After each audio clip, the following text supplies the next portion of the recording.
বান্দর রক্ষা করো বন বিভাগ হায় হায় অসম সরকার হায় হায়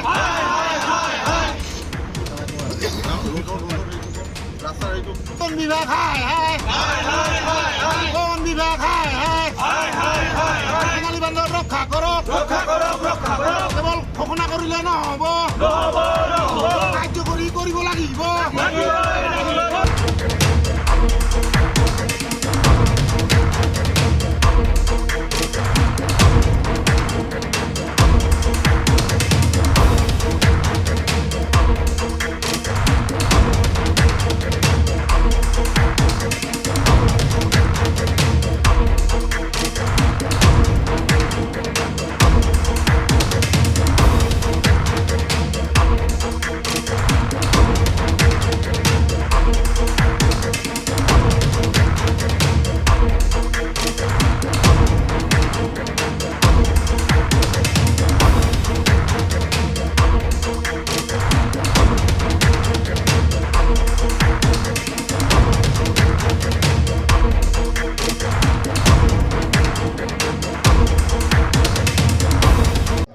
আজি ৰাতিপুৱাৰ ভাগত মানে আমি খবৰ পালোঁ যে ইয়াতে আৰু এটা মানে আমাৰ দুষ্প্ৰাপ্য সোণালী বান্দৰৰ মৃত্যু হৈছে।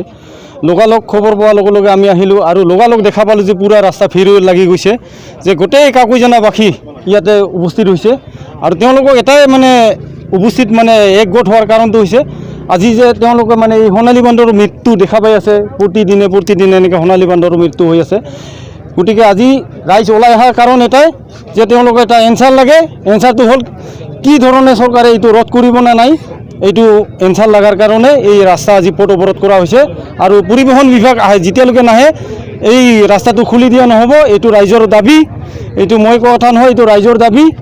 তাৰপিছত কিছুদিন আগতে আমি বহুত বছৰ ধৰি আমি মানে প্ৰতিবাদ কাৰ্যসূচী কৰিছিলোঁ, কিন্তু তাৰ বিনিময়ত আমাক দিছিলে স্পীড ব্ৰেকাৰ দিছিলে, কিন্তু আমাৰ গভৰ্ণৰ অহাৰ লগে লগে গভৰ্ণৰ ছাৰ অহাৰ লগে লগে যেতিয়া আমাৰ অসমত প্ৰৱেশ কৰিছিলে তেতিয়া গোটেই স্পীড ব্ৰেকাৰবিলাক উঠাই দিছিলে। এতিয়া স্পীড ব্ৰেকাৰবিলাক এটাও নাই।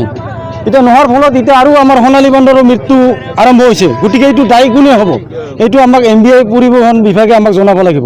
তাৰপিছত এইটো কি ব্যৱস্থা লয় এইখিনি আমি শুনিহে আজি ৰাস্তা এৰি দিয়া হ'ব। যেনেকৈ আমাৰ এটা ক'ব লগা আছে কাকৈজনা ৰাইজ হিচাপে যে আপোনাৰ গড়ক যিমানখিনি প্ৰাধান্য দিছে, আমাৰ এটা গড় মৰিলে আজি গোটেই অসম হাহাকাৰ লাগি যায়, কিন্তু সেই একেই ধৰণে আমাৰ এই সোণালী বান্দৰটো একেই প্ৰাধান্য। গতিকে এইটো কিয় গছ আমাৰ অসম চৰকাৰে আমাৰ হেমন্ত মামাই আমাৰ কিয় এইটো মানে মাহিয়াই চকুৰে চাই আছে? এইটো হেমন্ত মামাই এইটো ৰিক্স লওক, দায়িত্ব লওক যে এই সোণালী বান্দৰটো অতি শীঘ্ৰেই কেনেকৈ বচাব পাৰে এই বিষয়ে মানে বিষয়ববীয়াসকলক মানে এইটো তদন্ত কৰাৰ কাৰণে মানে দায়িত্ব দিয়ক।